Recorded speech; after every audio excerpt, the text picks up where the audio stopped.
നമുക്കിന്നൊരു ദീപാവലി സെലിബ്രേഷന് പോയാലോ? ഞാൻ ഡെസേർട്ട് ഉണ്ടാക്കിക്കോളാന്ന് പറഞ്ഞിട്ട് ക്യാരറ്റ് ഹൽവ ഉണ്ടാക്കുകയാണേ. പണ്ട് നാട്ടിൽ വെച്ചിട്ട് ആരെങ്കിലും വീട്ടിലേക്ക് ഡിന്നറിന് വരുന്നുണ്ടെന്ന് പറഞ്ഞാൽ അമ്മ ഫുൾ മെയിൻ കോഴ്സും ഞാൻ ഈ ക്യാരറ്റ് ഹൽവയാണ് ഉണ്ടാക്കാറ്. ക്യാരറ്റ് ഹൽവ ഉണ്ടാക്കിയതിൻ്റെ ക്ഷീണം തീർക്കാൻ കുറച്ച് നേരം റെസ്റ്റ് എടുത്തു. പിന്നെ നമ്മുടെ എൻജോയെ ദീപാവലി കുർത്തയൊക്കെ ഇടിപ്പിച്ച് സുന്ദര കുട്ടപ്പനാക്കി. എങ്ങനെയുണ്ട്? സൂപ്പർ അല്ലേ? ഇനി ഒരു മേക്ക് ഓവർ കണ്ടാലോ? ടൺടടാ! ഇപ്പം ആകെ 2-3 ഡ്രസ്സേ കയറുള്ളൂ.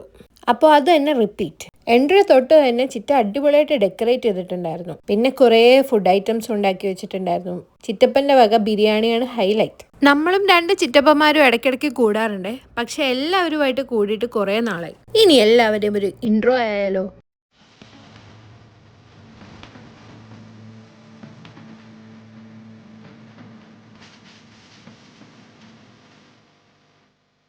സെലിബ്രേഷൻസ് വിത്ത് ഫാമിലി എപ്പോഴും അടിപൊളിയല്ലേ? പിന്നെ നമ്മൾ കുറച്ച് ദംഷറാൽസ് ഒക്കെ കളിച്ചു. ഏത് സിനിമയാണെങ്കിലും കണ്ടുപിടിക്കുന്ന ഒരു ചിറ്റപ്പൻ നമുക്കുള്ളതുകൊണ്ട് നമുക്ക് ജയിക്കാൻ സാധിച്ചില്ല. അപ്പോൾ ക്ഷീണം ബിരിയാണിയിൽ തീർക്കാം. എനിക്ക് പ്രഗ്നൻ്റ് ആയപ്പോൾ തൊട്ട് ഏറ്റവും കൂടുതൽ കൊതി നാട്ടിലെ നല്ല ചൂട് തലശ്ശേരി ബിരിയാണി കഴിക്കാനാണ്. അതുകൊണ്ട് ഞാൻ വരുന്ന ദിവസം ചിറ്റപ്പൻ എനിക്ക് ബിരിയാണി ഉണ്ടാക്കി തരും. സൂപ്പർ ബിരിയാണി ആയിരുന്നു, ഒന്നും പറയാനില്ല. ഇനി നമ്മുടെ ക്യാരറ്റ് ഹൽവ വിത്ത് ഐസ്ക്രീം. അങ്ങനെ ദീപാവലി അടിച്ചു പൊളിച്ചു. വയറും നിറഞ്ഞു, മനസ്സും നിറഞ്ഞു, അടിപൊളി വൈബ്. അപ്പം അടുത്ത വീഡിയോയിൽ കാണാം. ബൈ.